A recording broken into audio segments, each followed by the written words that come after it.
ਜੀ। ਅਗਲੀ ਖਬਰ ਵੱਲ ਚੱਲੀਏ। ਰਾਜਕਨਵੀਰ ਸਿੰਘ ਜੀ, ਇੱਕ ਕਹਿੰਦੇ ਵੀ ਜਿਹੜੇ ਸਮਾਲ ਫਲੀਟ ਟਰੱਕਰਸ ਹੈਗੇ ਆ ਜਾਂ ਬ੍ਰੋਕਰਸ ਆ, ਉਹ ਬਹੁਤ ਜ਼ਿਆਦਾ ਜਿਹੜੀ ਬੈਂਕਰਪਸੀਜ਼ ਆ ਉਹ ਫਾਈਲ ਕਰ ਰਹੇ ਹੈਗੇ। 12 ਕੰਪਨੀਆਂ ਨੇ ਯੂਐਸਏ ਦੇ ਵਿੱਚ ਫਾਈਲ ਕੀਤੀਆਂ, ਜਿਹਦਾ 57 ਟਰੱਕ ਕੈਰੀਅਰ ਬੌਂਡ ਲੌਜਿਸਟਿਕਸ, ਦਰਜਨਾਂ ਦੇ ਕਰੀਬ ਜੋ ਕੰਪਨੀਆਂ ਆ ਉਹ ਧੜਾ ਧੜ ਟਰੱਕਿੰਗ ਕੰਪਨੀਆਂ ਉਹ ਬੈਂਕਰਪਸੀ ਫਾਈਲ ਕਰ ਰਹੀਆਂ ਹੈਗੀਆਂ ਆ। ਜਿਨ੍ਹਾਂ 'ਚ ਬਹੁਤ ਸਾਰੇ ਉਹਨਾਂ ਨੇ ਇਲੀਨੋਇਸ ਸਟੇਟ ਕਹਿੰਦੇ ਇਸ ਵਾਰੀ ਕਾਫੀ ਲੀਡ ਕਰ ਰਹੀ ਆ।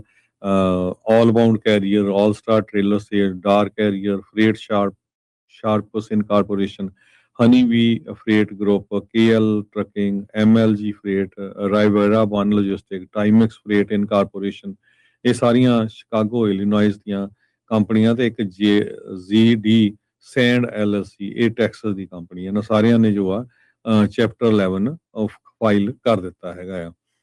ਇਲੀਨਾਇਸ ਸਟੇਟ ਕਹਿੰਦੇ ਵੀ one of the hot spot ਆ ਬੈਂਕਰਪਸੀ ਦੇ ਵਿੱਚ।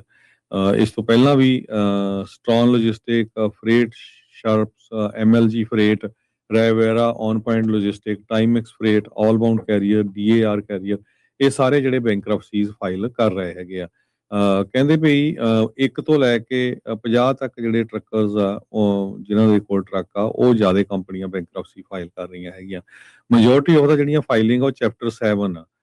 ਉਹਦਾ ਮਤਲਬ ਇਹ ਆ ਵੀ ਉਹ ਕਲੋਜ਼ ਹੀ ਕਰ ਰਹੇ ਆ ਇਨ ਪਲੇਸ ਆਫ ਰੀਸਟਰਕਚਰਿੰਗ। ਇੱਕ ਤਾਂ ਚੈਪਟਰ 11 ਹੁੰਦਾ, ਚੈਪਟਰ 7 ਦਾ ਮਤਲਬ ਵੀ ਉਹ ਬਿਜ਼ਨਸ ਹੀ ਕਲੋਜ਼ ਕਰ ਰਹੇ ਹੈਗੇ ਆ। ਸੋ ਬ੍ਰੋਕਰ ਐਕਸਪੋਜ਼ਰ ਬਹੁਤ ਸਾਰੇ ਜਿਹੜੇ ਲੌਜਿਸਟਿਕ ਫਰਮਸ ਹੈਗੀਆਂ ਨਾਨ ਐਸੈਟ ਤੇ ਹਾਈਬ੍ਰਿਡ, ਉਹਨਾਂ ਨੇ ਵੀ ਜਿਹੜੀਆਂ ਬੈਂਕਰਪਸੀਜ਼ ਫਾਈਲ ਕੀਤੀਆਂ ਹੈਗੀਆਂ ਆ। ਸੋ ਟਰੱਕਿੰਗ ਇੰਡਸਟਰੀ ਹਜੇ ਵੀ ਬਹੁਤ ਬੈਡ ਸਿਚੁਏਸ਼ਨ ਦੇ ਵਿੱਚ ਜਾ ਰਹੀ ਹੈ। ਜੀ। ਅਗਲੀ ਖਬਰ ਵੱਲ ਚੱਲੀਏ। ਰਾਜਕਨਵੀਰ ਸਿੰਘ ਜੀ, ਇੱਕ ਕਹਿੰਦੇ ਵੀ ਜਿਹੜੇ ਸਮਾਲ ਫਲੀਟ ਟਰੱਕਰਸ ਹੈਗੇ ਆ ਜਾਂ ਬ੍ਰੋਕਰਸ ਆ, ਉਹ ਬਹੁਤ ਜ਼ਿਆਦਾ ਜਿਹੜੀ ਬੈਂਕਰਪਸੀਜ਼ ਆ ਉਹ ਫਾਈਲ ਕਰ ਰਹੇ ਹੈਗੇ। 12 ਕੰਪਨੀਆਂ ਨੇ ਯੂਐਸਏ ਦੇ ਵਿੱਚ ਫਾਈਲ ਕੀਤੀਆਂ, ਜਿਹਦਾ 57 ਟਰੱਕ ਕੈਰੀਅਰ ਬੌਂਡ ਲੌਜਿਸਟਿਕਸ, ਦਰਜਨਾਂ ਦੇ ਕਰੀਬ ਜੋ ਕੰਪਨੀਆਂ ਆ ਉਹ ਧੜਾ ਧੜ ਟਰੱਕਿੰਗ ਕੰਪਨੀਆਂ ਉਹ ਬੈਂਕਰਪਸੀ ਫਾਈਲ ਕਰ ਰਹੀਆਂ ਹੈਗੀਆਂ ਆ। ਜਿਨ੍ਹਾਂ 'ਚ ਬਹੁਤ ਸਾਰੇ ਉਹਨਾਂ ਨੇ ਇਲੀਨੋਇਸ ਸਟੇਟ ਕਹਿੰਦੇ ਇਸ ਵਾਰੀ ਕਾਫੀ ਲੀਡ ਕਰ ਰਹੀ ਆ।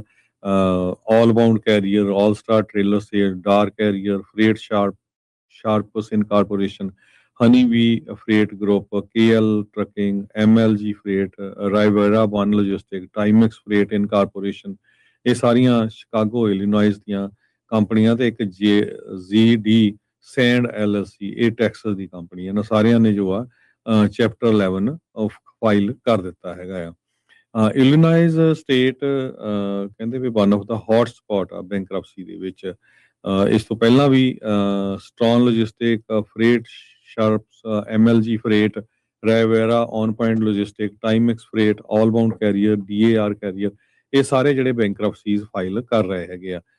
ਕਹਿੰਦੇ ਵੀ 1 ਤੋਂ ਲੈ ਕੇ 50 ਤੱਕ ਜਿਹੜੇ ਟਰੱਕਰਸ ਆ, ਉਹ ਜਿਨ੍ਹਾਂ ਦੇ ਕੋਲ ਟਰੱਕ ਆ, ਉਹ ਜ਼ਿਆਦਾ ਕੰਪਨੀਆਂ ਬੈਂਕਰਪਸੀ ਫਾਈਲ ਕਰ ਰਹੀਆਂ ਹੈਗੀਆਂ। ਮੈਜੋਰਟੀ ਆਫ ਦਾ ਜਿਹੜੀਆਂ ਫਾਈਲਿੰਗ ਉਹ ਚੈਪਟਰ 7 ਆ।